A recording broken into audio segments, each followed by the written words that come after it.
ओम नमः महाराज जी। क्या हमारे सनातन धर्म में भगवान एक है या अनेक है? हाँ, ये एक सवाल है जो अक्सर हमारे मुस्लिम भाई भी कहते हैं कि हमारा खुदा एक है, आपके बहुत सारे भगवान हैं। ईसाई लोग भी कहते हैं हमारा गॉड एक है, आपके भगवान बहुत सारे हैं। ऐसा नहीं है, हमारा भी एक ही है। पहले तो भगवान जो है वो शब्द अलग है।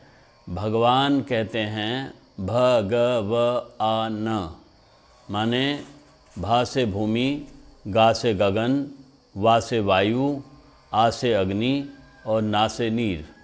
यानी जो तुलसीदास जी ने कहा है छित जल पावक गगन समीरा। ये जो 5 तत्व हैं, इनसे इनको जो कंट्रोल करता है, इनसे हमारा संसार बना है, ब्रह्मांड बना है। इस ब्रह्मांड को जो कंट्रोल करता है वो भगवान है। वास्तव में हमारे यहाँ शब्द है ब्रह्म। हमारे वेद में उपनिषदों में कहा है एको अद्वितीयो ब्रह्म। वो ब्रह्म एक है, अद्वितीय है, दूसरा कोई नहीं है। तो कैसे जाने उसे? तच्छ वाचक ओमः, उसका नाम ओम है।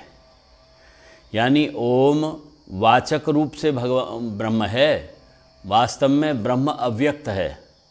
उस ब्रह्म के बारे में जानना बड़ा मुश्किल है। उसको जानने के लिए बस 3 चीज़ें ऐसी हैं जो उसे व्यक्त करती हैं, सत्य चित्त आनंद।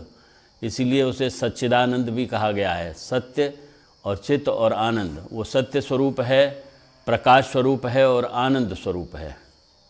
इसलिए जब एको अद्वितीयो ब्रह्म तस्य वाचक ओमः, ओम कहने से वो सुनता है। जैसे किसी का नाम विजय है, जब वो पैदा हुआ तो एक रूप लेकर के आ गया। उसका नाम पंडित जी ने, उसके पिताजी ने कुछ रख दिया, विजय रख दिया मान लीजिए। तो विजय उसको इतने बार कहा गया कि वो अपने आप को विजय समझने लगा। तो विजय कहने पर ही वो सुनेगा आपकी बात, मुड़ के देखेगा, है ना। ऐसे ही वो ब्रह्म एक है, एको अद्वितीयो ब्रह्म तस्य वाचक ओमः, उसका नाम ओम है। ओम कहने से वो सुनेगा। अब ओम नमः शिवाय कहेंगे तो वो शिव के रूप में सुनेगा, यानी शंकर भगवान के रूप में सुनेगा। ओम श्री गणेशाय नमः कहेंगे तो गणेश भगवान के रूप में सुनेगा। ओम श्री विष्णवे नमः कहेंगे तो विष्णु भगवान के रूप में सुनेगा। ओम दुम दुर्गाय कहेंगे तो दुर्गा के रूप में सुनेगा। ओम हुं हनुमते कहेंगे तो हनुमान जी के रूप में सुनेगा।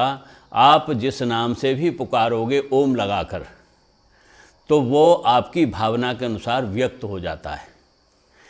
अब जैसे हम बहुत सारी चीज़ें ऐसी देखते हैं कि ये जो आजकल श्रावण मास चल रहा है, भगवान शिव की पूजा चल रही है, तो आरती करते हैं, है ना। जय शिव ओंकारा, हर शिव ओंकारा, ब्रह्मा विष्णु सदाशिव अर्धांगी धारा। उसमें हम ओंकार की जय करते हैं, ओम की जय करते हैं, है ना। जय शिव ओंकारा, ओंकार की जय हो, हैं। हर शिव ओंकारा, ओंकार जो रूपी जो देव है उसकी जय हो।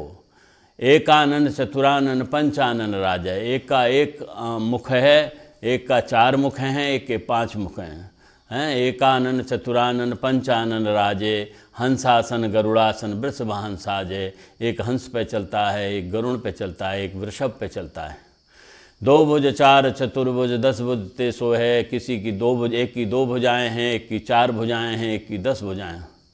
तीनों रूप निरखता त्रिभुवन जन्मो है। ये त्रिभुवन जो है, ये पूरा संसार जो है, वो तीनों को रूप को देख करके खुश होता है ना।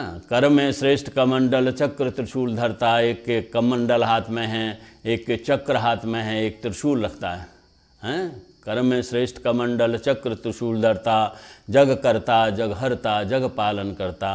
एक जग का निर्माण करता है, एक जग का पालन करता है और एक जग का संहार करता है, हैं। और क्या है? श्वेतांबर पीतांबर बाघांबर अंगे। एक सफ़ेद वस्त्र पहनता है, एक पीले वस्त्र पहनता है, एक वाघ के वस्त्र पहनता है। श्वेतांबर पीतांबर बाघांबर अंगे, सनकादिक ब्रह्मादिक भूतादिक संगे। एक के सनकादि ऋषि हैं, हैं, एक के ब्रह्मादिक ऋषि हैं और एक भूतादिक संग, एक के साथ में भूतादि हैं, है ना। ब्रह्मा विष्णु सदाशिव जानत अविवेका, ये ब्रह्मा हैं, ये विष्णु हैं, ये सदाशिव है, ऐसा अविवेकी पुरुष जानते हैं, माने जिन्हें विवेक नहीं है, जिन्हें ज्ञान नहीं है।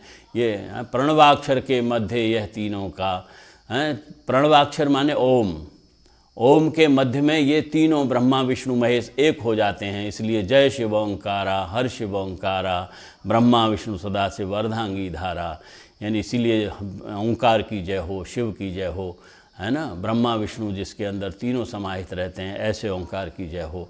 तो हमारी तो आरती में भी एक ही भगवान है, लोग समझ नहीं पाते हैं, बस आरती कर लेते हैं, उसका अर्थ क्या बनता है इस विषय पर ध्यान नहीं देते। इसलिए आरती करो या भजन करो, उसका अर्थ समझते हुए, अंतर्भाव में लेते हुए फिर उसकी प्रार्थना करो तो बात बनेगी, है ना। ऐसे नहीं कि बस आरती कर दी और बस छोड़ दिया। बोल सतगुरुनाथ महाराज की जय। ओम नमः।